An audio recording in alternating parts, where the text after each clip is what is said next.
you very much indeed. Hello, good evening and welcome to Through the Keyhole, the show that invites you personally to a private viewing of the homes of the famous. Tonight, as always, what we're going to do is to get the keys to two fascinating homes, both of these homes owned by well-known personalities. And then, with the help of Lloyd Grossman, our favourite house detective, we'll be taking a privileged peep behind closed doors. But the question is, whose closed doors? Now, here to try and find out the answers to those questions, we've got three people who are going to be desperately trying to work it out. First of all, an author who tells me he loves everything about writing except the paperwork. Alan Coren.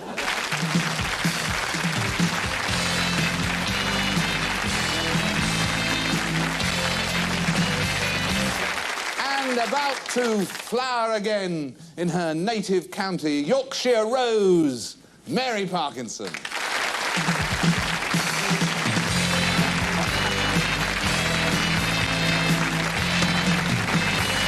And finally, a comic actor who's so wealthy that he goes to two nose specialists. One for each famous nostril. Kenneth Williams.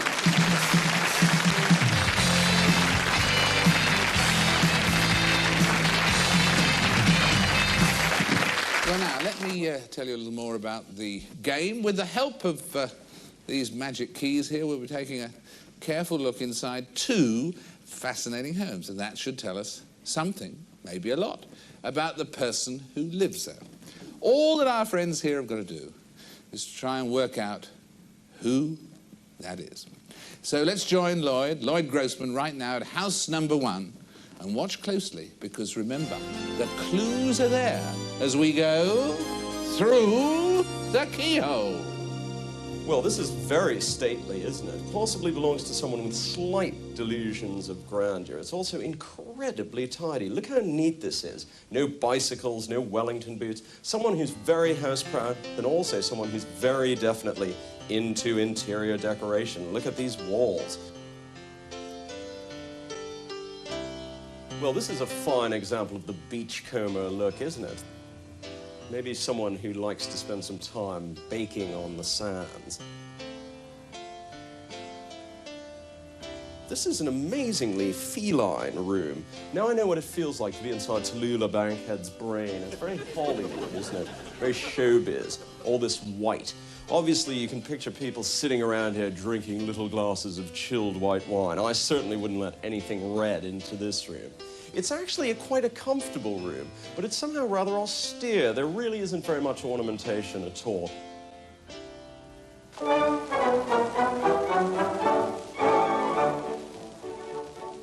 This is a very baronial room. It really is a touch of ye olde England, but it's not just steakhouse Gothic, actually. It's a very historic room. It's very sympathetic to the rest of the house. Look around at all this magnificent Victorian detailing in the arched windows, for example. I see whoever lives here is a real fan of high technology. Isn't that one of those new compact disc players? This room is also, rather like the sitting room, very theatrical. One feels as if one's on stage. Perhaps, in this case, dressed up like Friar Tuck. But really, my favorite object in here is ye old medieval cuckoo clock.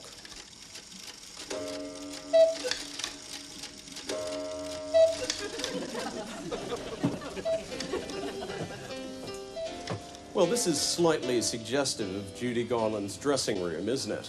But on closer examination, it turns out to be much more Versailles than Broadway backstage. This is a very, very lush room, a very pampering sort of room. It's got very rich paint effects, for example. It's been given a sort of marbleized finish. And on the dressing table here, we seem to have the contents of a fairly large high street chemist. There's an enormous profusion of makeup and cosmetics here. But what I really like about this room are these two figures known as caryatids. That's a structural support shaped like a woman. This whole ceiling is a vast expanse of fabric. And this room, in fact, is very, very extravagant. Look at the blinds, for example. Once again, they're almost over the top. They're very, very romantic and lush. The bed is the size of the Titanic.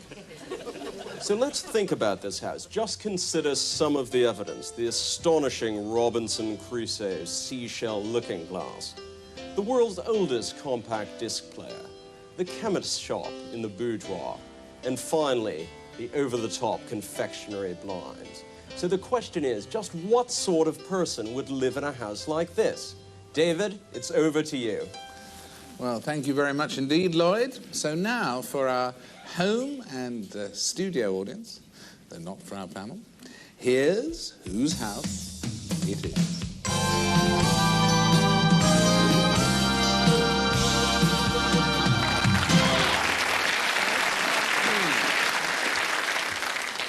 Caught the panel there peering at the audience reaction. Not behind, perfectly fair, but peering to see what the audience reaction was. Alan. It's a very small woman with a very large bed. I don't know what she gets up to in order to finance this house. It didn't look as though she owned the whole house, because through the window it looked rather like a sort of Trust House 40, like the old beams, Chelmsford. You could see the other side of the courtyard, the rest of this house, whether she lives in a tiny part of it. So it's a very small woman, lives in a very large bed, and has a gramophone with a cat looking into it. I thought dogs looked into gramophones like that. She's got a cat, a gramophone, a ruched blind, huge bed, and what upset me more than anything was so much hairspray. I need so little, and she had about 40 tubs of hairspray. That's why I really thought it was Daniel LaRue, but I think it's a small woman who uses a lot of hairspray. All right, Mary. Well, I thought it had to be an interior designer and a woman. I thought definitely. But it's not that now, so I think it's an actress, perhaps. Oh, all right then. Not much of one. That was not one person clapping, lady. that was two people giving you half a clap there. Yes, okay, then it's an actress. All right, so we're looking for somebody who's very rich. She's obviously very, very, very successful, not a newcomer. Been around a bit. Okay, been around a bit. And pop star, singer. Oh. So we're looking for... How about this? A sexy, singing person who likes Hollywood-type homes. Lots of money to spend. Kenneth Williams. That's terribly difficult for me. A very good run there you had, Mary. Oh, Kenneth. yes, we've established as a pop singer and a lady, and an attractive lady, I suppose. But what is interesting is that it got a clap when they said she's been around. You see, that got a reaction. So that means it's not a newcomer, not very young, someone perhaps mature, you see. But then, of course, they're not clapping that either. Anyway. And, of course, if it's pop singing, as opposed to, say, ballad singing, it's not something I know anything about. All right, well, we'll find out when she comes out. But who is she? Alan? Well, it's the little woman in the big bed. I mean, she's either got a large husband or two husbands. There are a number of blokes. She's one of a quartet and three of them. Well, how did you get Little Woman, which they applauded? Yes, Well, I mean, Lloyd coming in and banging his head on the skirting and all. It almost seemed a very small house. Perhaps she isn't that little. Right. Little Woman. Who is the Little Woman? Well, it's I don't know, something to do with the period makes me feel that it's the sort of Helen Shapiro, Lulu sort of period, that she's not an 18-year-old pop star. And I've run out of names, and she will hate me for it, because I'm that generation myself. Yes, I was going to say Lulu, you see, because I thought of the hairspray as well, Mark. No, Lulu, no, she wouldn't have a house like that.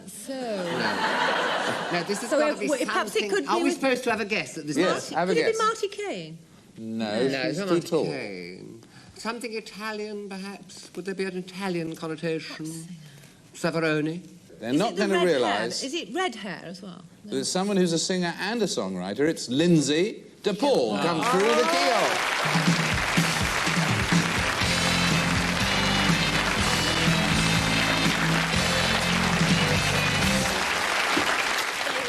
Welcome, Lindsay. I thought they were going to get it. I thought they were going to get it when you said hair and little and pop. But here I am. Yes, I was right, wasn't I? It was designed. And I said a sort It of was Hollywood home, and of course you Yes, you were very, very near. Yeah. All of you.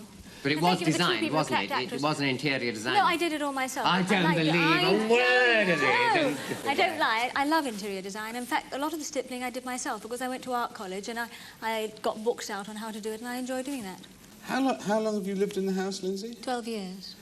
And wasn't it once upon a time haunted, in fact? Well, I didn't see my sort of grandmother manifest from the waist up, but what happened was, if you're in a car and you feel that somebody's looking at you and you look round and you find they are, you don't know why you felt that, but we have another sense, apart from the 5 senses that are obvious. And for 7 years, things would drop off walls and there would be say a mirror would drop off a wall and the hook would be in the wall and the chain would be in the back of the mirror. And I'd think, well, maybe the daily lady, while cleaning it, pushed it to the edge of its hook, and I rationalised it. And then maybe my stained glass windows fell down and cracked, and I think, well, maybe a lorry went by and they shook and they fell down. And my keys and my gloves used to land up in the freezer. And I thought, well, maybe in a remiss moment I put them in there. Well, this went on for 7 years, until finally I was lying in bed one night, and my little cats were on the end of the bed, and nobody else, I may say, in that big bed. It was like somebody was jangling keys in my ear.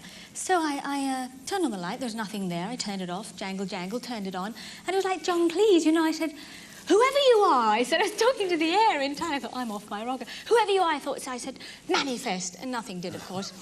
So I went off to Michael Bentine and said, could you possibly douse my house for me? Anyway, to cut a very long story short, he came over and found that the pendulum dowser, which he brought over, hung at a bleak angle up my turret stairs, and he sent me down to the country to an abbey, to a man called Dom Robert Petitpierre, chief exorcist of the Church of England, who came up and did an exorcism for an hour and a half. And the main word he used was exit, exit.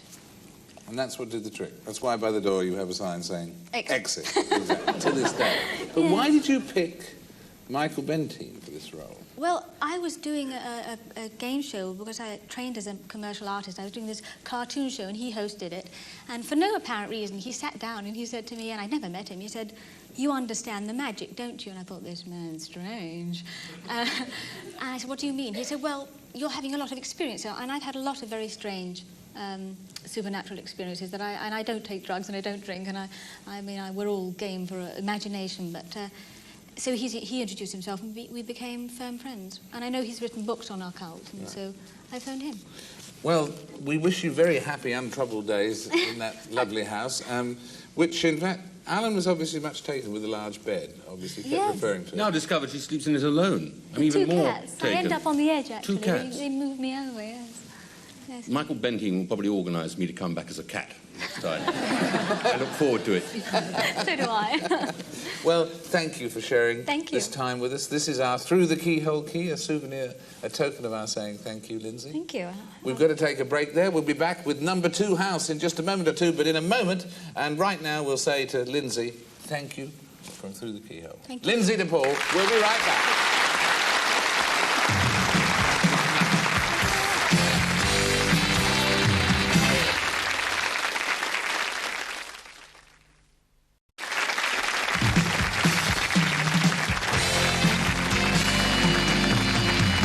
Thank you, and welcome back to Through the Keyhole. In our postbag this week, proud homeowner Gladys Whittle of Tiverton has sent us a photograph showing a constable over her fireplace. Apparently he was sitting up there because his boots were damp. Mrs. Blake of Grantham writes, how can I keep my pie crust up in the middle of my rabbit pie? Well, Mrs. Blake, Lloyd says, next time, ask the butcher for a humpbacked rabbit. Wise words. So now let's join Lloyd at house number 2. So watch out for the clues right now as we go through the keyhole.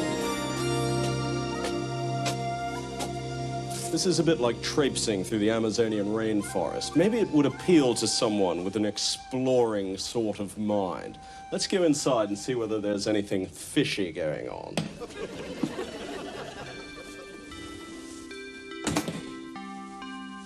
So that's what happened to Bambi's mother. I always wondered. This hall has quite an academic, Dornish atmosphere, doesn't it? Look at all these books, and they're arranged in alphabetical order. Someone with a very, very logical mind. And indeed, someone, I think, who is a Londoner. There's this huge panorama of 17th century London, very prominently displayed. Also quite an interesting collection of knickknacks on top of the bookcase. It reminds me of the old joke, what do you hide in a chicken? Well, the answer is nothing. There's also quite an impressive collection of rather weird, flowery paperweights. So maybe someone with an interest in botany lives here. This is very reminiscent of the downstairs bit of upstairs, downstairs. But this kitchen actually has quite a countrified feel, especially with its beautiful flagstone floor. I really like to see a well-stocked larder. Now, I feel that someone in this household is quite a keen cook because there's a good selection of cookbooks in the corner, even though some of them look frankly medieval, as does the cooker. It also appears that someone here might have a scientific bent because there's a very clever way in which the sunlight has been brought into this otherwise rather gloomy room. And just get a load of these electrical bits of wizardry here. I think someone here is quite keen on DIY. Here's a bit more rather interesting DIY as well. They've obviously crammed books wherever they can do, so they're quite a bookish, rather literary family. At first sight, this looks like the best bedroom in a slightly down-at-heel seaside boarding house, but in fact it's much more distinguished a room than that. There's some very fine maritime memorabilia, for example, a nice needlework picture of a ship and a half model of a ship in full sail. So perhaps someone who lives here has naval interest. This bed is quite an extraordinary object, and there must be some special reason for that being here as well. So I think that this person has a great sense of the past and a great sympathy for historical things. Certainly someone who's actually a very neat and tidy housekeeper. I'm very, very taken with this sympathetic William Morris wallpaper, for example. Hardly your average lounging about domestic garden. This feels a bit more like Kew. In fact, it probably belongs to someone with a deep interest in natural history, and certainly someone with a lot of time on his hands, because it must take a lot of care and attention, what with all these wonderful plants here. Let's look at some of the evidence now. There's the welcoming dolphin, the flowery paperweights, the wooden ship, and the spindly bed. So the question is, who lives in a house like this? Well, David, it's over to you. Well, thank you very much, Lloyd. And now for our home and studio audience, here's whose house it is.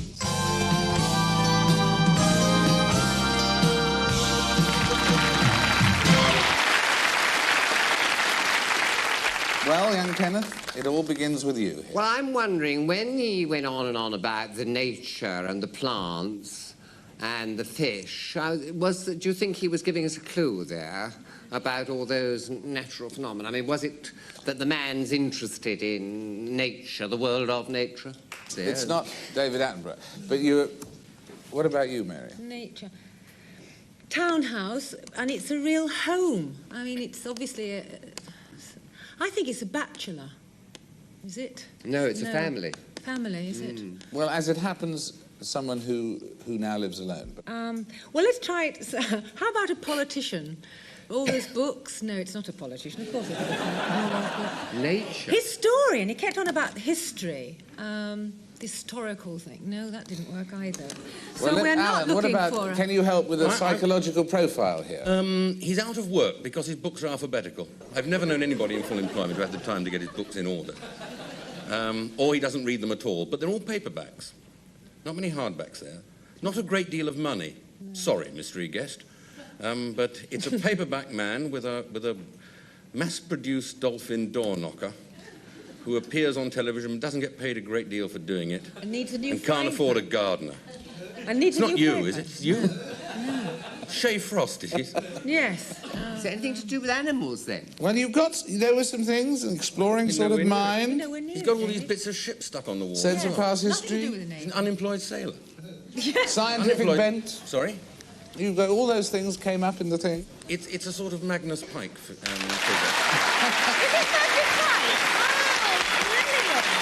Come through the keyhole, Magnus Pike.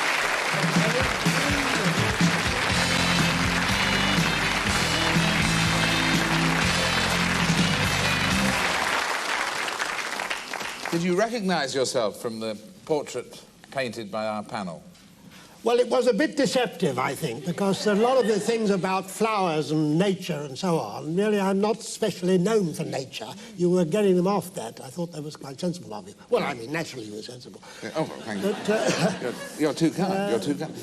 But we had the old scientific bent in there and so on, and the sense of past history which you could see from that bed. How old is that bed? Ah, now that bed is really interesting, and as a matter of fact, there's a mixture there. You see, my late wife was the artistic one, and she in fact, got most of these interesting things. That bed, now let me ask the panel this one, that bed was slept in by the only Archbishop of Canterbury who ever hunted his own pack of foxhounds. Come on, the panel. Oh, come along, this is easy. It's probably Benson. No, he's mentioning Pepys. Oh, it's as old as that. Yes, it's as old as that. It was Bishop Jackson. Now, Bishop Jackson... Oh, you didn't get it, you see. Sorry, I'm too quick. The audience were all yelling, Jackson, Jackson. He shrove Charles I on the scaffold, and then he retired to his country seat and hunted his foxhounds. Yeah. And then at the Restoration, they made him Archbishop of Canterbury and brought him back. That's right, because he lived in a house in Oxfordshire, Jackson House. Yes, I've been there. It's Little Compton. It's a splendid bed, isn't it? Yes, it's superb. It really is. And it looked as though the cooker was about the same age, was it? People have mentioned to me, I mean, my daughter, for example, she said, Dad, why don't you get a better cooker?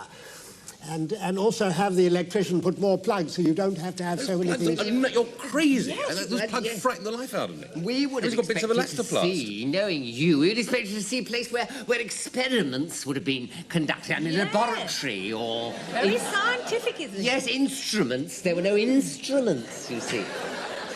Well, you never asked me how I got my doctor's degree. They never have they? I did a research. I was researching into biochemistry. Riboflavin, you'll remember all about riboflavin. It's vitamin B2. Now, have you ever noticed you can't see through anybody? You can guess pretty well if you are going to see through them. Because there's one part of the body which is absolutely beautifully translucent, namely the lens of the eye. Now, what keeps the lens of your eye healthy so you can see me? What, do you mean the lymph glands? No, the thing right in the middle is a thing rather like a glass marble. You're looking at me through. It's the lens of the eye. You have two of them, one in each eye. Yes.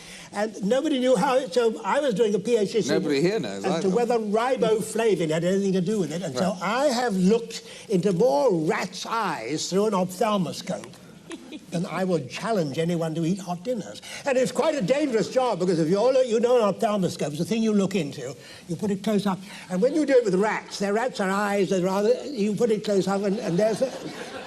And it took a bit of nerve, I did it so far. I did it for 2 or 3 years, and at the end of it, University College London said, Pike, that's enough. We'll make you a doctor. And they did.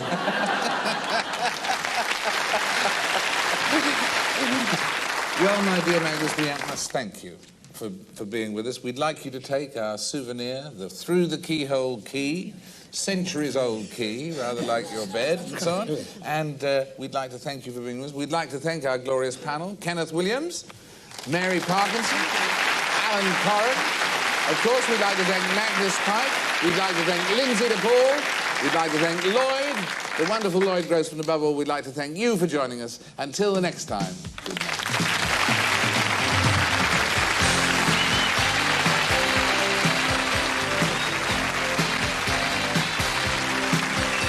Would you let a stranger have a nose around your house? I certainly would not.